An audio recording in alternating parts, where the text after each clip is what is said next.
मित्रों, एक बार फिर से आप सभी का स्वागत है आज के इस संडे स्पेशल क्लास में। आज के इस क्लास में आपको पूरे 125 प्रश्न मिलेंगे, पूरा एक मॉडल पेपर, जो कि आपके एग्ज़ाम के लिए बहुत ही लाभदायक सिद्ध हो सकता है। तो चलिए आज का ये मॉडल पेपर हल करते हैं। और वीडियो को लाइक नहीं किया तो मित्रों वीडियो को लाइक कर दीजिए। चैनल पर नए होंगे तो चैनल को सब्सक्राइब कर लीजिए, जिससे आने वाले सभी प्रैक्टिस सेट आपको मिलते रहें। तो सभी लोग एक बार शेयर कर दीजिए, जिससे आज की क्लास में अधिक से अधिक लोग जुड़ें। तो चलिए पहला प्रश्न हल करते हैं। तो सबसे पहला प्रश्न है, मानव समाज विलक्षण है क्योंकि वह मुख्यतः आश्रित होता है। तो बताइएगा, 4 विकल्प दिया गया है, कौन सा सही होगा? संस्कृत पर, या अर्थव्यवस्था पर, या धर्म पर, या विज्ञान पर? सही जवाब क्या होगा आपका? तो यहाँ जितने लोगों ने ऑप्शन ए जवाब दिया है संस्कृत पर, बिल्कुल सही है। मानव समाज बड़ा विलक्षण है क्योंकि वह मुख्यतः संस्कृत पर आधारित होता है। अगला प्रश्न देखते हैं, प्रश्न नंबर 2। प्रश्न नंबर 2 है, कोपेनहेगन संग्रहालय की सामग्री से पाषाण कांस्य लौह युग के त्रियुगीन विभाजन किया गया था। तो इस विभाजन को किसने किया था? थॉमसन ने, लुबाक ने, टेलर ने, या चाइल्ड ने? तो बिल्कुल सही जवाब होगा यहाँ पर ऑप्शन ए, थॉमसन ने। अगला प्रश्न है, प्रश्न नंबर 3। उत्खनित प्रमाणों के अनुसार पशुपालन का प्रारंभ हुआ था। उत्खनित प्रमाणों के अनुसार पशुपालन का प्रारंभ कब हुआ था? निचले पूर्व पाषाण काल में, मध्य पूर्व पाषाण काल में, या उत्तरी योम पाषाण काल में, या मध्य पाषाण काल में? तो बिल्कुल सही जवाब होगा ऑप्शन डी, मध्य पाषाण काल में।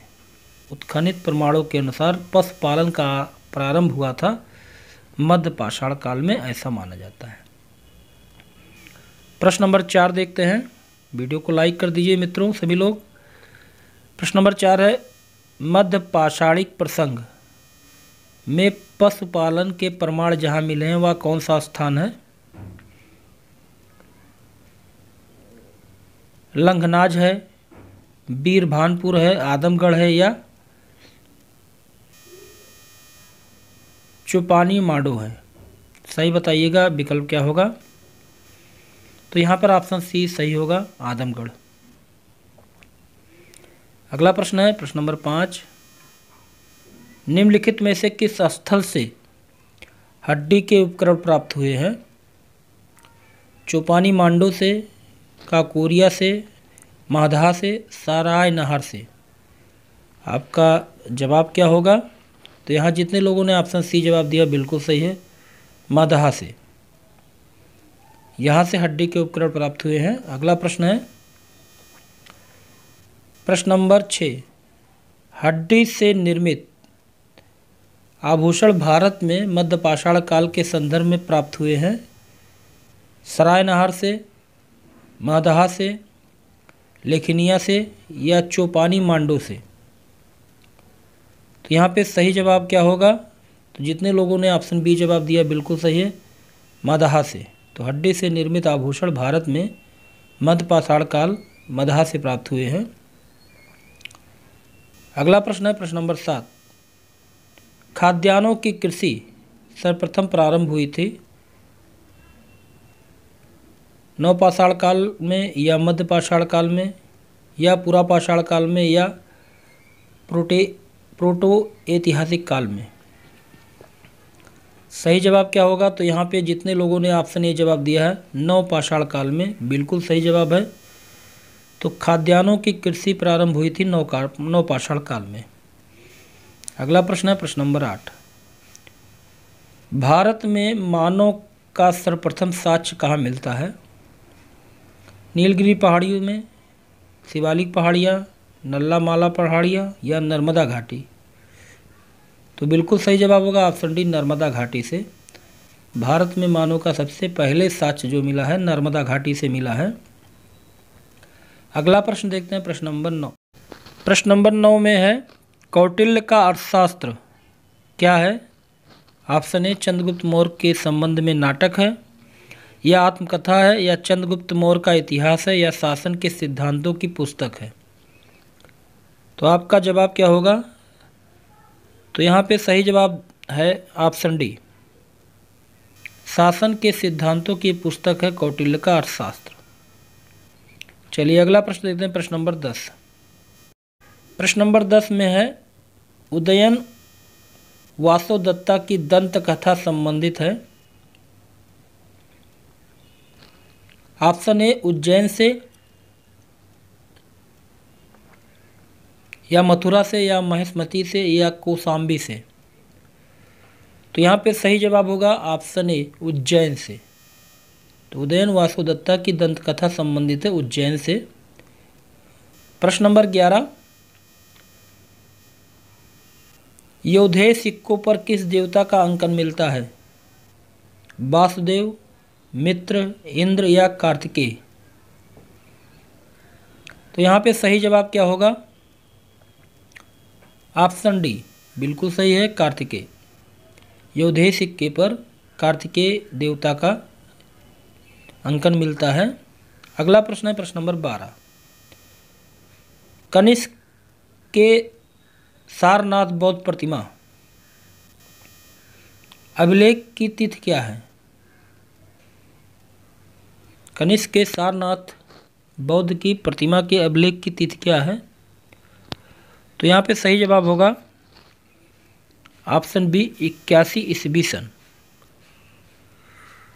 तो कनिष्क के सारनाथ बौद्ध अभिलेख की तिथि 81 ईस्वी माना जाता है। यह प्रतिमा मथुरा से लाकर कनिष्क के राज्यारोहण के तीसरे वर्ष सारनाथ में स्थापित की गई थी। ठीक है, चलिए अगला प्रश्न है प्रश्न नंबर 13। कुषाण शासक कनिष्क का राज्याभिषेक किस सन में हुआ था? बताइएगा, 178 बीसी में, या 101 एडी में, या 58 बीसी में, या 78 एडी में। तो जितने लोगों ने ऑप्शन डी जवाब दिया बिल्कुल सही जवाब है। कनिष्क के राज्याभिषेक की तिथि थोड़ा सा विवादास्पद है, लेकिन ऐसा माना जाता है कि 78 ईस्वी में हुआ था, 78 एडी में। अगला प्रश्न देखते हैं, प्रश्न नंबर 14। शक संवत कब प्रारंभ किया गया? 58 ईस्वी में, 78 ईस्वी में, या 320 ईस्वी में, या 606 ईस्वी में। बताइए सही जवाब क्या होगा? तो जितने लोगों ने ऑप्शन बी जवाब दिया है बिल्कुल सही है, 78 ईस्वी में। ठीक है, चलिए अगला देखते हैं, प्रश्न नंबर 15। विक्रम एवं शक संवतों में कितना अंतर है, या कितने वर्षों का अंतर माना जाता है? 57, 78, 135, या 320। तो सही जवाब होगा ऑप्शन सी, 135 वर्ष।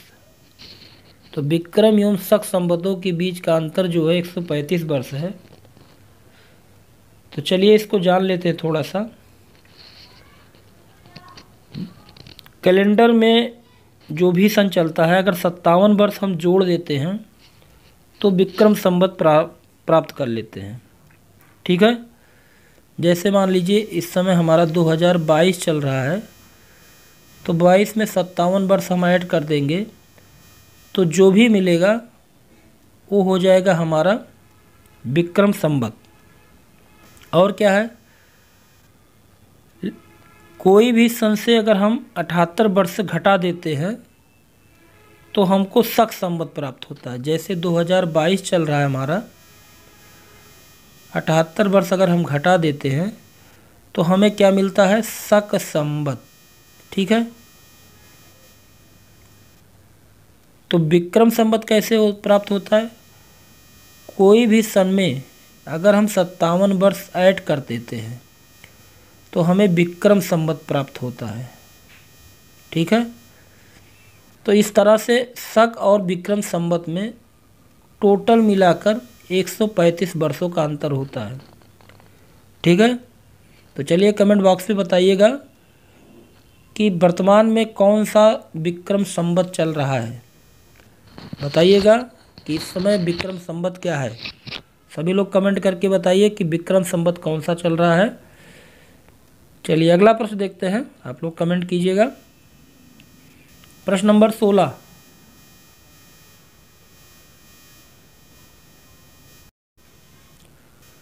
फुलकारी कला क्या है। बताइए फुलकारी कला क्या होती है। पॉपुलर कला, ललित कला, लोक कला या शिल्प कला। तो जितने लोगों ने ऑप्शन सी जवाब दिया है लोक कला, बिल्कुल सही जवाब है। फुलकारी एक लोक कला है। ठीक है, अगला प्रश्न है प्रश्न नंबर 17, ट्रम्फ ऑफ लेबर मूर्ति किसने बनाई है। डीपी राय चौधरी, पीवी जानकी राम या P Rajiv Nayan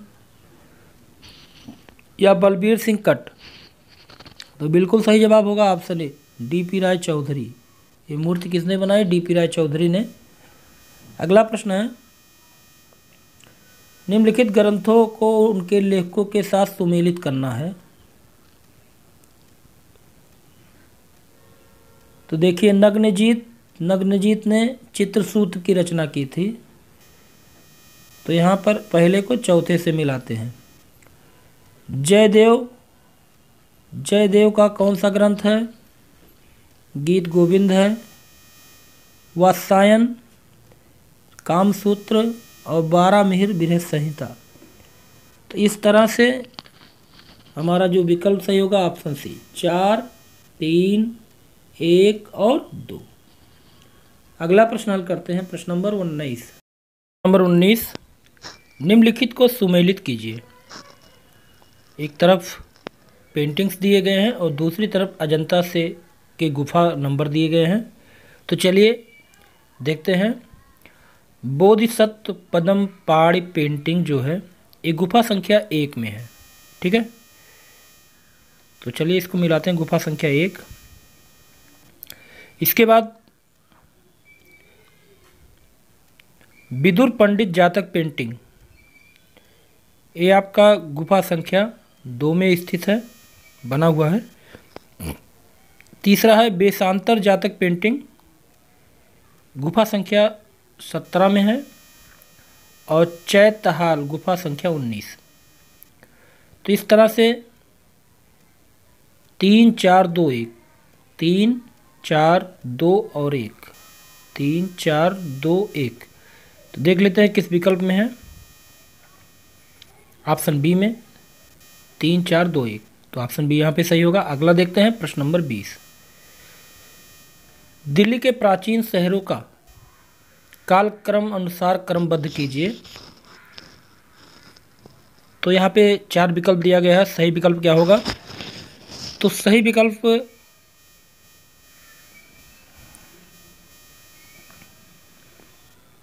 option A, पहले सीरी, फिर तुगलकाबाद, फिर जहांपनाह, फिर फिरोजाबाद। चलिए अगला प्रश्न देखते हैं, प्रश्न नंबर 21, भारतीय कला में हर्मिका शब्द किस विधा से संबंधित है।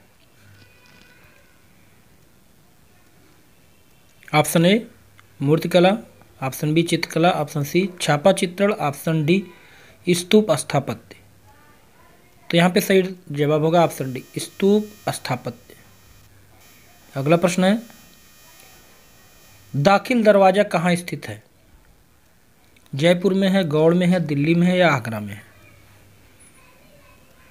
तो यहाँ पे सही जवाब होगा ऑप्शन बी गौड़, पश्चिम बंगाल में दाखिल दरवाजा स्थित है। अगला प्रश्न है प्रश्न नंबर 23, बुल फाइट सीरीज में पिकासो ने निम्नलिखित में से किसका प्रयोग किया है। ऑफसेट लिथोग्राफी का या सॉफ्ट ग्राउंड का या रिलीफ एचिंग का या शुगर लिफ्ट एचिंग का। तो यहाँ पे सही जवाब होगा ऑप्शन ए ऑफसेट लिथोग्राफी का प्रयोग किया है बुल फाइट सीरीज में पिकासो ने। अगला प्रश्न है प्रश्न नंबर 24, थियोडोर जोरीकाल्ट यूरोपियन चित्रकार थे। वह किस आंदोलन का प्रतिनिधित्व करते थे? रीतवाद, नवशास्त्रवाद, स्वच्छंदवाद या यथार्थवाद? तो बिल्कुल सही जवाब होगा ऑप्शन सी, स्वच्छंदतावाद। थियोडोर जोरीकाल्ट जो थे स्वच्छंदतावाद का प्रतिनिधित्व करते थे। अगला प्रश्न है प्रश्न नंबर 25। किसके चित्र का नाम ओलंपिया है? एडमंड मैनेट या पॉल गोगिन या पॉल साइंजा या फ्रांसिस बेकन? तो सही जवाब होगा ऑप्शन ए, एडवर्ड मोनेट। अगला प्रश्न है प्रश्न नंबर 26। मिलान करना है, सुमेलित करना है। तो एक तरफ चित्र दिए गए हैं और एक तरफ उस चित्रकार दिए गए हैं। तो चलिए देखते हैं। रेम्ब्रा, तो रेम्ब्रा का चित्र इनमें से है द थ्री क्रॉस, ये चित्र रेम्ब्रा का है। गोया, गोया का ये चित्र है ला दस्त्रेस द ला गुएरा। अगला है पाब्लो पिकासो, इनका बुल है। और ड्यूरर का है मार्लेकोनिया। तो इस तरह से 3, 1, 2 और 4, 3, 1, 2, 4 देख लेते हैं किस विकल्प में है। तो ऑप्शन सी में देखिए 3, 1, 2, 4, तो ऑप्शन सी बिल्कुल सही होगा। अगला प्रश्न देखते हैं। प्रश्न नंबर 27। गेट्स ऑफ हेल का मूर्तिकार कौन है? 4 विकल्प दिया गया है। सही विकल्प क्या होगा?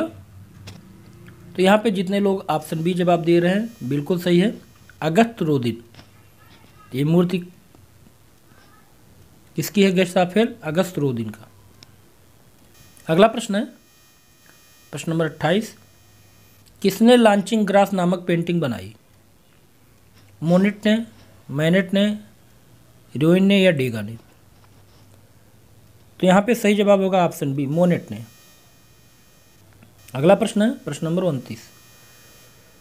प्रसिद्ध चित्र सीढ़ियों से उतरती निर्वस्त्र किसने चित्रित किया?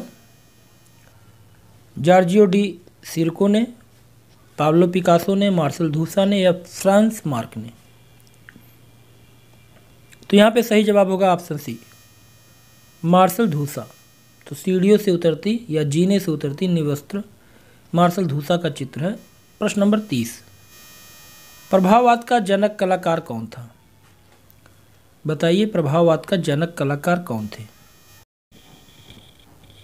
रेनोवा थे, देगा थे, सेजा थे या एडगर माने थे? तो यहाँ पे सही जवाब होगा ऑप्शन डी, एडगर माने। तो प्रभाववाद के जनक माने जाते हैं। अगला प्रश्न है प्रश्न नंबर 31।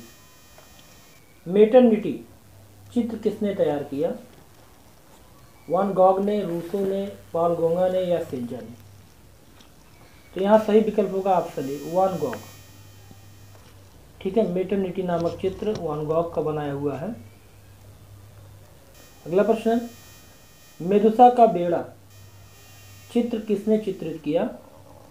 जोरीकाल्ट ने, जॉकदवी ने या मोने ने या सिसिली ने? तो बिल्कुल सही जवाब होगा ऑप्शन ए, थियोडोर जोरीकाल्ट। अगला प्रश्न है प्रश्न नंबर 33। 33 द्वीप किस कलाकार का प्रेरणा स्रोत था? सेजा का, गोयन का, कि पालगों का, कि हेनरी मार्किस का? तो यहाँ बिल्कुल सही जवाब होगा ऑप्शन बी, गोंग का। अगला प्रश्न है द स्टूडियो का कलाकार कौन था? कुर्बे थे, पिकासो थे, डेविड थे या माने थे? तो यहाँ पे सही जवाब होगा ऑप्शन बी, पिकासो। ठीक है, अगला प्रश्न है द मर्चेंट ऑफ वेनिस किसने लिखा? Rabindranath Tagore, William Shakespeare, Thomas Gray या विलियम बर्थवर्थ? तो यहाँ पे सही जवाब होगा ऑप्शन बी, विलियम शेक्सपियर की रचना है द मर्चेंट ऑफ वेनिस। अगला प्रश्न है पाप कलाकार एंडी बहरूल ने किसका प्रयोग किया था? ओलियोग्राफ का, कोलोग्राफ का, या सेरीग्राफ का, या लिथोग्राफ का? तो यहाँ पे सही जवाब होगा ऑप्शन सी, सेरीग्राफ का। अगला प्रश्न है प्रश्न नंबर 37। पियरो डेल फ्रांसिस्का एक इटालियन चित्रकार थे। तो गोथिक काल के, या प्रारंभिक पुनर्जागरण काल के, या मध्ययुगीन काल के, या रोकोको काल के? तो यहाँ पे सही जवाब होगा ऑप्शन बी, प्रारंभिक पुनर्जागरण के एक इटालियन चित्रकार थे पियरो डेल फ्रांसिस्का। अगला प्रश्न है प्रश्न नंबर 38। गुस्ताव कुर्बे का जन्म कहाँ हुआ था? इंग्लैंड में, हॉलैंड में, ग्रीस में, या फ्रांस में? तो बिल्कुल सही जवाब होगा ऑप्शन डी, फ्रांस में इनका जन्म हुआ था गुस्ताव कुर्बे का। अगला प्रश्न है ऐसे कलाकार का नाम बताइए जो 20वीं शताब्दी की शुरुआत में अवांत गार्डे कला में सबसे महत्वपूर्ण अति यथार्थवादी और एक केंद्रीय व्यक्ति थे। मैन रे थे, जॉर्ज ग्रास थे, सल्वाडोर डाली थे, या पैलनेस थे? तो यहाँ पे सही जवाब होगा ऑप्शन सी, सल्वाडोर डाली।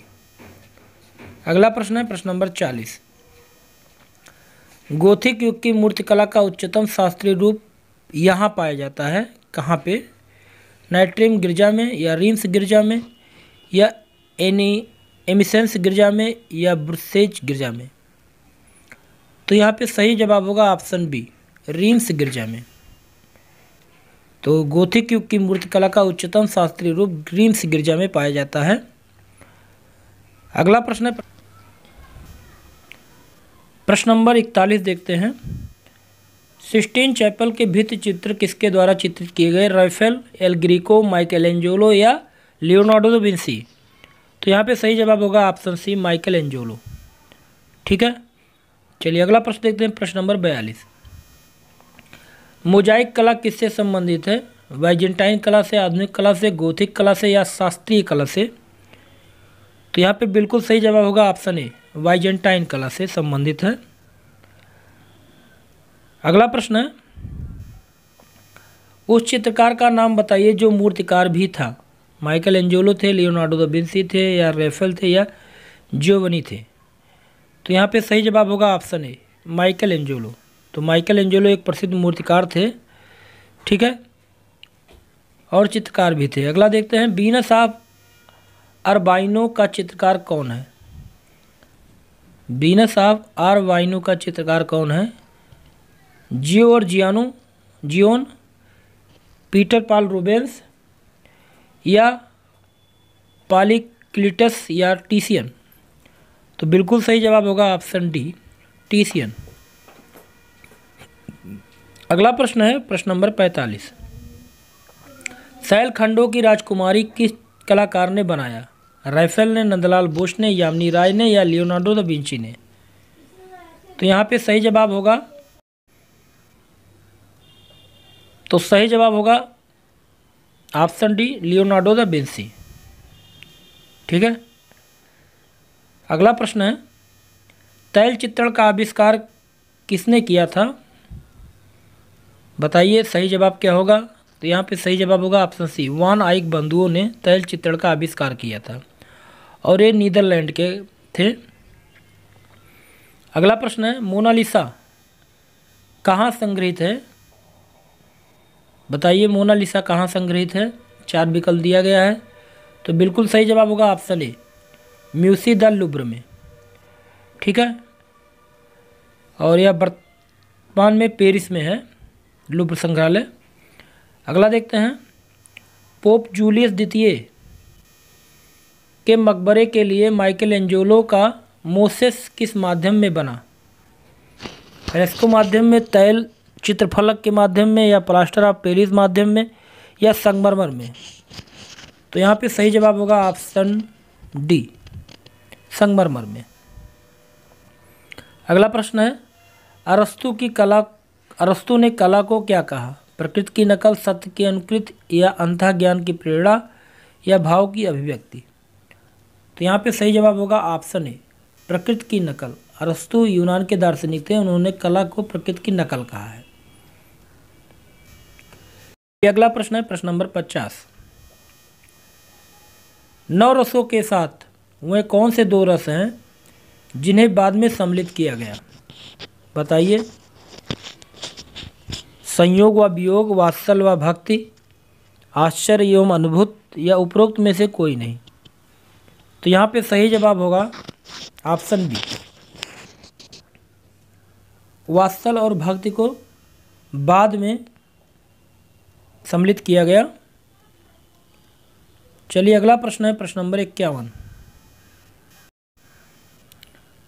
खनिज रंग में बाइंडर मिला होता है, अलसी का तेल, तारपीन का तेल, या प्राकृतिक ग्लू, या कोई नहीं।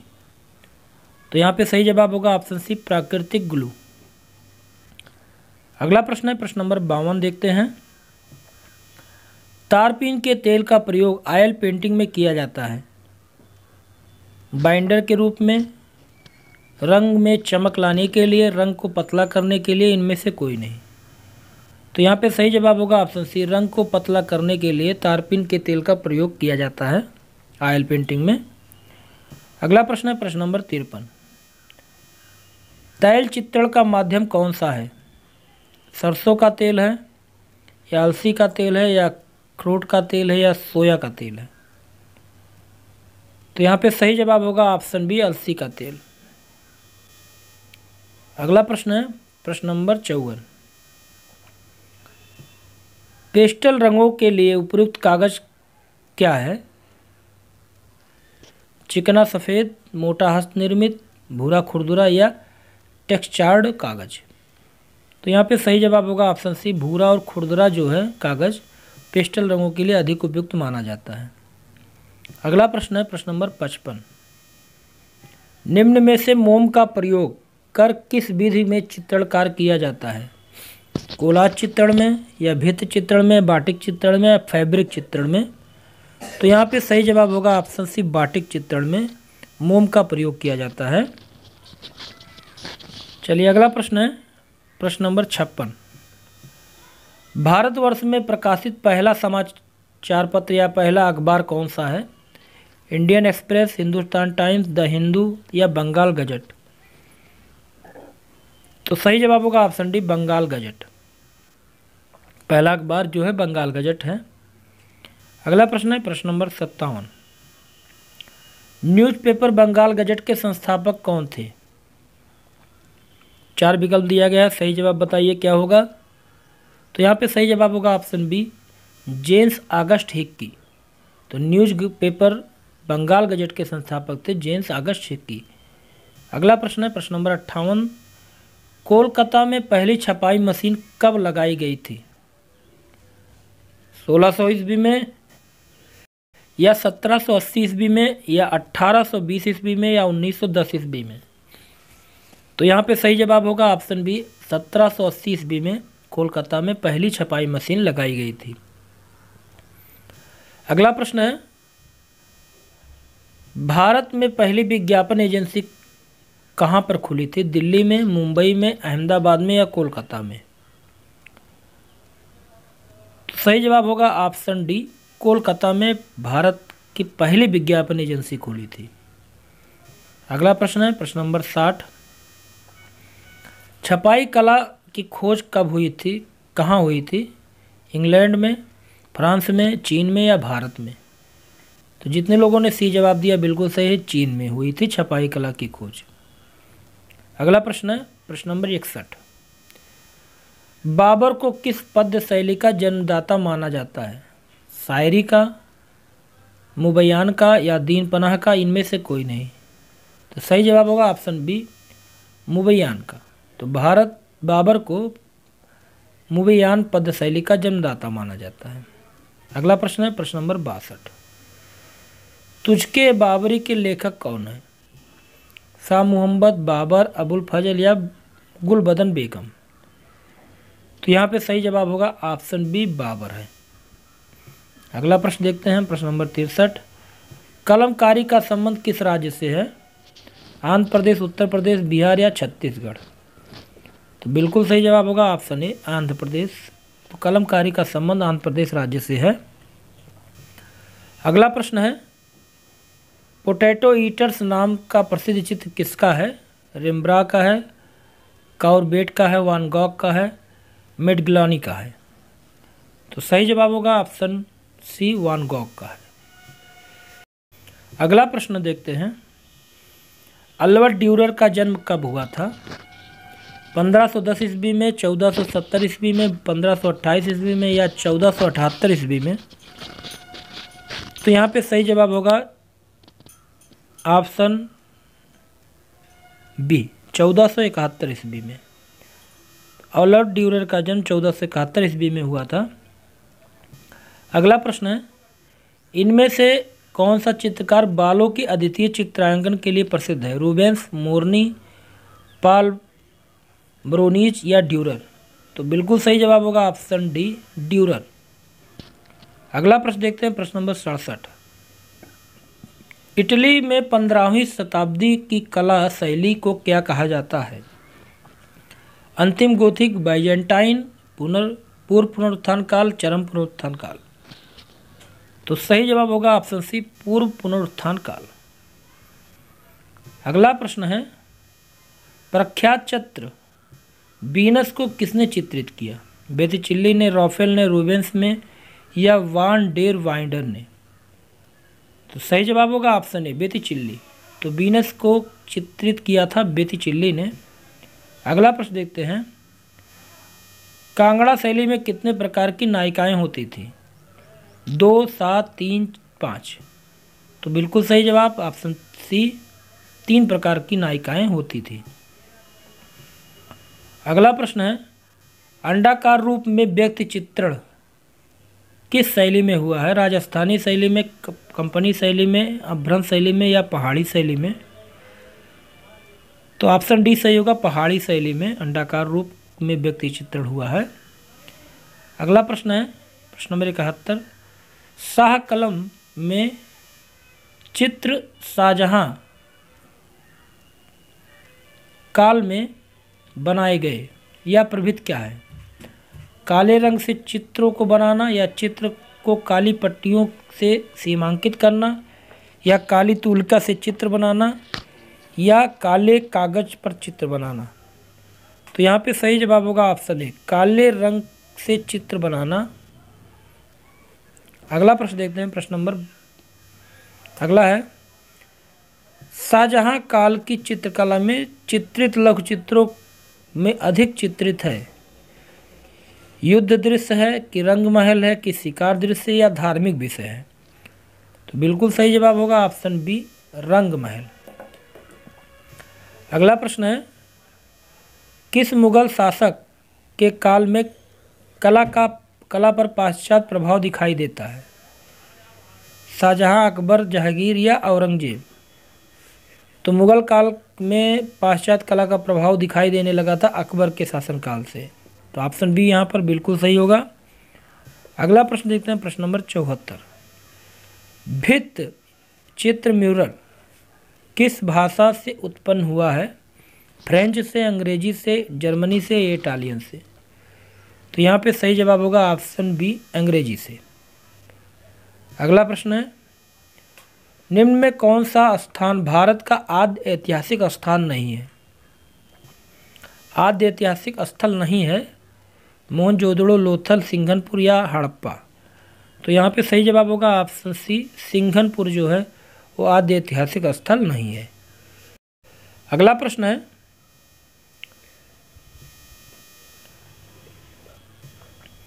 प्रमुख ईरानी ग्रंथ शाहनामा का चित्रण किसके काल में किया गया? तो यहाँ पे सही जवाब होगा ऑप्शन सी, अकबर। तो प्रमुख ईरानी ग्रंथ शाहनामा का चित्रण अकबर के काल में किया गया था। इसमें ईरानी राजाओं का चित्रण किया गया है। अगला प्रश्न है, उस मुगल चित्रकार की पहचान कीजिए जो चित्रकार के साथ साथ सुलिपकार भी था। बसावन था, अब्दुल समद था या मीर सैयद अली था या बेहजाद था? तो यहाँ पे सही जवाब होगा ऑप्शन बी, अब्दुल समद। तो ख्वाजा अब्दुल समद सिराजी ये चित्रकार ही नहीं था बल्कि सुलिपकार भी था और इसको सीरी कलम कहा जाता था। अगला प्रश्न है, प्रश्न नंबर 78। महात्मा गांधी कला वीथिका कहाँ है? लखनऊ में है, वाराणसी में, कानपुर में या प्रयागराज में है? तो बिल्कुल सही जवाब होगा ऑप्शन डी, प्रयागराज में है महात्मा गांधी कला वीथिका। अगला प्रश्न है, मोनोक्रोम क्या है? रंग की विभिन्न तान है, या एक ही रंग के विभिन्न तान है, या दो रंगों का मिश्रण है, रंगों का गाढ़ापन है? तो सही जवाब होगा ऑप्शन बी, रंग ही एक ही रंग के विभिन्न तान। अगला प्रश्न है, फोटोग्राफी प्लेट के ऊपर रासायनिक पदार्थ का प्रयोग किया जाता है, कौन सा रासायनिक पदार्थ का प्रयोग किया जाता है? बताइएगा सही विकल्प क्या होगा यहाँ पे। तो यहाँ पे सही जवाब होगा ऑप्शन डी, सिल्वर हैलाइड। तो फोटोग्राफी प्लेट के ऊपर सिल्वर हैलाइड का प्रयोग किया जाता है। अगला प्रश्न है प्रश्न नंबर 81। गुदई महाराज क्या हैं? तबला वादक हैं, बांसुरी वादक हैं, सरोद वादक हैं, इनमें से कोई नहीं? तो यहाँ पे सही जवाब होगा ऑप्शन ए, तबला वादक हैं गुदई महाराज। तो तबला वादक में जाकिर हुसैन, लातिफ खां, गुदई महाराज, किशन महाराज, अल्लाह रखा, फयाज खां, सुखविंदर सिंह, ये सब प्रमुख तबला वादक हैं। अगला प्रश्न है, टू मैन इन बनारस नामक समलैंगिकता को दर्शाने वाले चित्रों के रचनाकार के नाम बताइए। रविंद्र रेड्डी, भूपेन खक्खर या जामनी राय, एस.एच. रजा?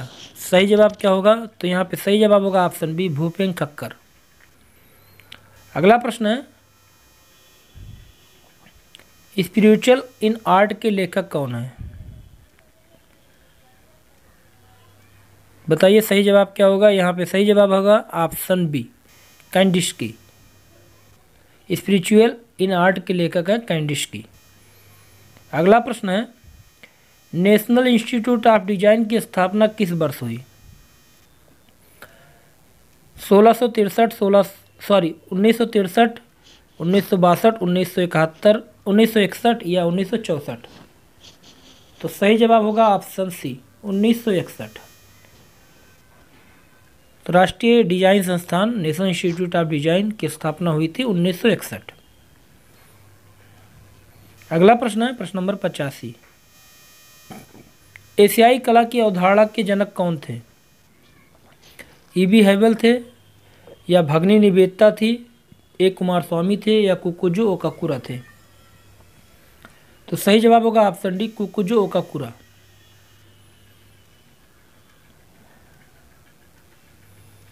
अगला प्रश्न है प्रश्न नंबर 86। सौंदर्य प्रकृति और सौंदर्य की प्रशंसा से संबंधित सिद्धांतों का एक समूह कहा जाता है। सामंजस्य को, संतुलन को, या सिक्रेटिक को, या सौंदर्य शास्त्र को? तो सही विकल्प होगा ऑप्शन डी, सौंदर्य शास्त्र। अगला प्रश्न है प्रश्न नंबर 87। चोलमंडलम ग्राम किससे संबंधित है? देवी प्रसाद राय चौधरी, के.सी.एस. पणिकर, या आर.बी. भास्करन से, या कृष्ण खन्ना से? तो बिल्कुल सही जवाब होगा ऑप्शन बी, के.सी.एस. पणिकर। अगला प्रश्न है प्रश्न नंबर 88। जॉन कांस्टेबल किस ग्रुप के चित्रकार थे? बारविजन ग्रुप के, या रीतवादी ग्रुप, या रोकोको ग्रुप, या यथार्थवादी ग्रुप? तो बिल्कुल सही जवाब होगा ऑप्शन ए, बारविजन ग्रुप के चित्रकार थे जॉन कांस्टेबल। अगला प्रश्न है प्रश्न नंबर 89। किस कला समीक्षक द्वारा पहली बार पाप शब्द का प्रयोग किया गया? तो यहाँ पे जितने लोगों ने ऑप्शन ए जवाब दिया बिल्कुल सही है, लॉरेंस एलोवे। अगला प्रश्न है प्रश्न नंबर 90। निम्नलिखित में से किस कलाकार को वर्ष 1556 में फ्रांस के प्रिंस डेला क्रेटिक पुरस्कार से सम्मानित किया गया? तैयब मेहता को, एस.एच. रजा को, जानवाई को, या ए. रामचंद्रन को? तो यहाँ पे बिल्कुल सही जवाब होगा ऑप्शन बी, एस.एच. रजा को, सैयद हैदर रजा। अगला प्रश्न है प्रश्न नंबर 91। किस कलाकार ने जॉर्जेज राउले की कला से प्रेरित होकर गोथिक पद्धति पर क्राइस्ट और बाइबिल की कथा आख्यानों पर आधारित चित्रों का निर्माण किया था? M.F. हुसैन, S.H. रजा, के हैबर या F.N. सूजा। तो यहाँ पे सही जवाब होगा ऑप्शन डी, F.N. सूजा। अगला प्रश्न है, किस कलाकार ने मैरिज एला मोड नामक श्रृंखला चित्रित की? गेसबरो ने, फेकाएज पोखर ने, या ताई पोलो ने, या विलियम होगार्ड ने? तो सही विकल्प होगा ऑप्शन डी, विलियम होगार्ड। अगला प्रश्न देखते हैं, पेरिस का निर्णय किसकी पेंटिंग है? रूबेंस की, रेम्ब्रा की, या डेविड की, या कुर्बे की? तो सही जवाब होगा ऑप्शन ए, रूबेंस की है। पेरिस का निर्णय रूबेंस की पेंटिंग है। अगला प्रश्न है, वर्ष 1910 में उम्बेर्टो रूसोलो तथा फिलिप्पो टोमासो मेरिनेट्टी के साथ भविष्यवादी चित्रकला के घोषणा पत्र पर किसने हस्ताक्षर किए थे? कार्ले कारा, या एंसर, या देलाने, या होल्डर? तो सही जवाब होगा ऑप्शन ए, कार्लो कारा। अगला प्रश्न है प्रश्न number 95, the persistent of memory चित्र किसकी रचना है? तो सही जवाब यहाँ पर ऑप्शन बी होगा, सल्वाडोर डाली। अगला प्रश्न देखते हैं प्रश्न नंबर 96, किस कलाकार के रेखा चित्र को देखकर ब्लाजाक ने कहा था, इस चित्रकार के भीतर माइकल एंजेलो छिप कर बैठे हैं? दाउमियर ने कहा था, कुर्बे, या डेविड, या गोया? तो बिल्कुल सही जवाब होगा ऑप्शन ए, दाउमियर। अगला प्रश्न है प्रश्न नंबर 97, किस चित्रकार को द पेंटर ऑफ लाइट के नाम से जाना जाता था? मोनेट, टर्नर, सेजेन, या जे कांस्टेबल? तो यहाँ पे सही जवाब होगा ऑप्शन बी, टर्नर को द पेंटर ऑफ लाइट के नाम से जाना जाता था, और टर्नर एक स्वच्छंदतावादी ब्रिटिश भू चित्रकार थे। अगला प्रश्न है, रचयिता का आद्य रूप किसका प्रसिद्ध चित्र है? विलियम ब्लेक का, पालगोंग का, एडवर्ड मोने का, या बेतिचेल्ली का? तो सही जवाब होगा ऑप्शन ए, विलियम ब्लेक। रचयिता का आद्य रूप विलियम ब्लेक का एक प्रसिद्ध चित्र है। अगला प्रश्न है, मेडुसा का बेड़ा किस वाद का प्रथम चित्र माना जाता है? प्रभाववाद का, रोमांसवाद का, या नव प्रभाववाद का, या उत्तर प्रभाववाद का? तो बिल्कुल सही जवाब होगा ऑप्शन बी, रोमांसवाद का। तो मेडुसा का बेड़ा रोमांसवाद का प्रथम चित्र माना जाता है। अगला प्रश्न है, मुगल काल में वह कौन सी पहली इमारत है जो पूर्णतः संगमरमर से बनी थी? हुमायूं का मकबरा, अकबर का मकबरा, शाहजहां का मकबरा, या एतमाउद्दौला का मकबरा? तो यहाँ सही जवाब होगा ऑप्शन डी, एतमाउद्दौला का मकबरा। अगला प्रश्न है प्रश्न नंबर 101, मुगल स्मारक के किस भाग में मेहराब पाए जाते हैं?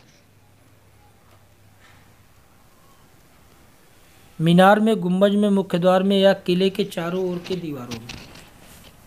तो सही जवाब होगा ऑप्शन डी,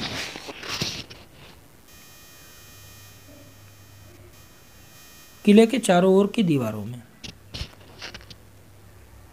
अगला प्रश्न है प्रश्न नंबर 102, किस मंदिर का गर्भगृह अष्टपद योजना से निर्मित है? लिंगराज मंदिर, होयसलेश्वर मंदिर, कोणार्क मंदिर, या जगन्नाथ मंदिर? तो यहाँ सही जवाब होगा ऑप्शन बी, होयसलेश्वर मंदिर। अगला प्रश्न है, प्राचीनतम विष्णु प्रतिमा कहाँ से प्राप्त हुई है? उत्तर प्रदेश से, छत्तीसगढ़ से, या बिहार से, या मध्य प्रदेश से? तो सही जवाब होगा ऑप्शन बी, छत्तीसगढ़ से। तो छत्तीसगढ़ में स्थित मल्लाहार कला के महत्वपूर्ण केंद्रों से 1960 में खोजा गया एक चतुर्भुज विष्णु मूर्ति, जो ब्राह्मी लिपि में प्रकृत शिलालेख 200 ईस्वी पूर्व का माना जाता है, पाया गया है। ठीक है। अगला प्रश्न है प्रश्न नंबर 104, श्री चक्र किस प्राचीन धर्म से संबंधित है? वैष्णव, शैव, लिंगायत या शाक्त? तो बिल्कुल सही जवाब होगा ऑप्शन डी, शाक्त धर्म से संबंधित है। अगला प्रश्न देखते हैं प्रश्न नंबर 105, धामेक स्तूप कहाँ पर स्थित है? सांची में, सारनाथ में, भरहुत में या झांसी में? तो सही जवाब होगा ऑप्शन बी, सारनाथ में।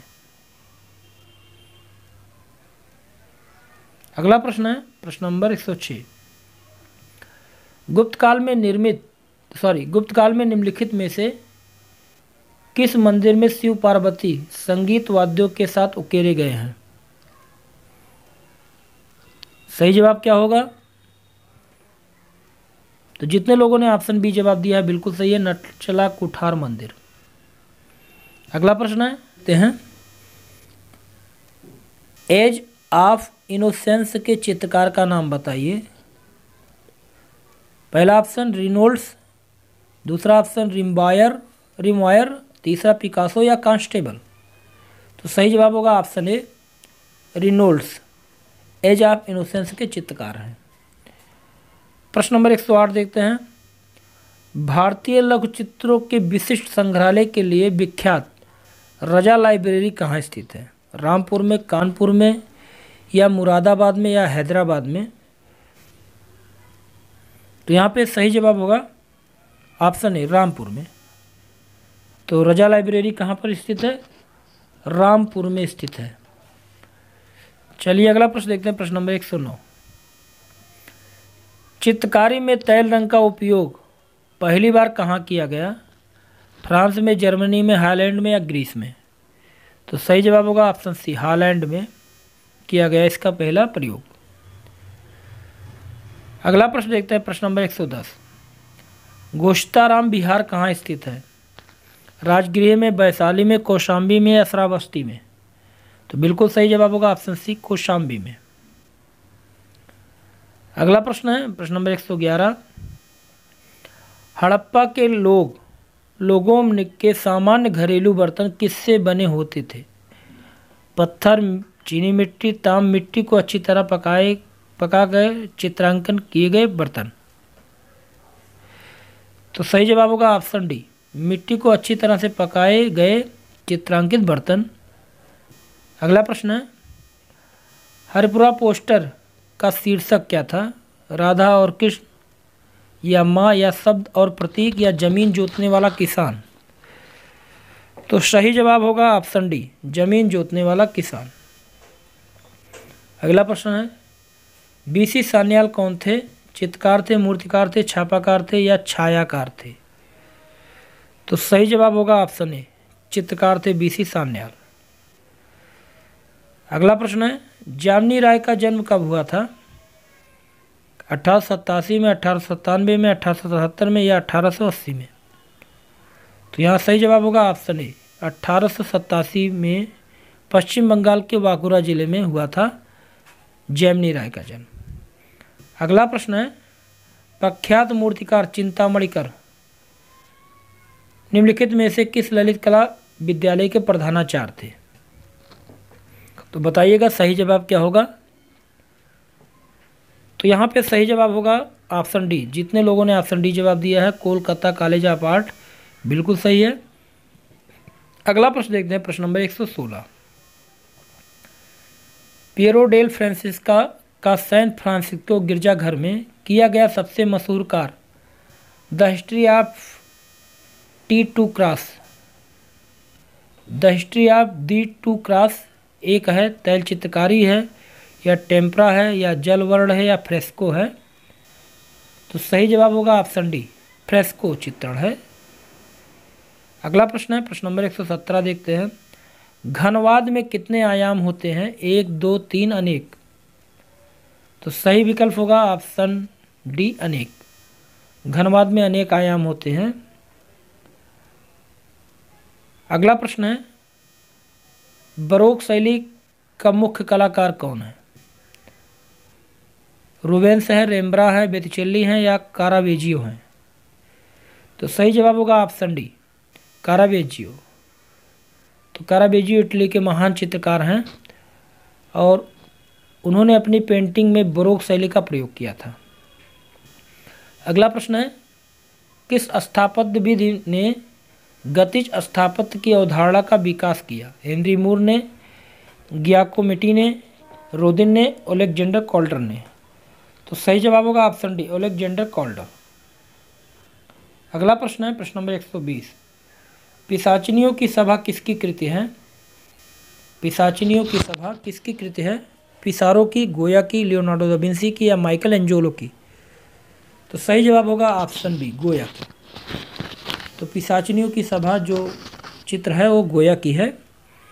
अगला प्रश्न है, प्रकृतिवादी समूह के कलाकार गायतोंडे किस रूप में जाने जाते हैं? मूर्तिकार के, पेंटर के या प्रिंट मेकिंग के या धातु कढ़ाईकार के? तो सही जवाब होगा ऑप्शन बी, पेंटर के रूप में जाने जाते हैं गायतोंडे। अगला प्रश्न है, पालकली का जन्म किस वर्ष हुआ था? 87 में, 1879 में, 1880 में या 1886 में? तो सही जवाब होगा ऑप्शन बी, 1879 में हुआ था पालकली का जन्म। अगला प्रश्न है, ओडिलन रिडोन किस वाद से जुड़े हैं? तो ओडिलन रिडोन जुड़े हुए हैं प्रतीकवाद से। ऑप्शन सी यहाँ पर सही होगा।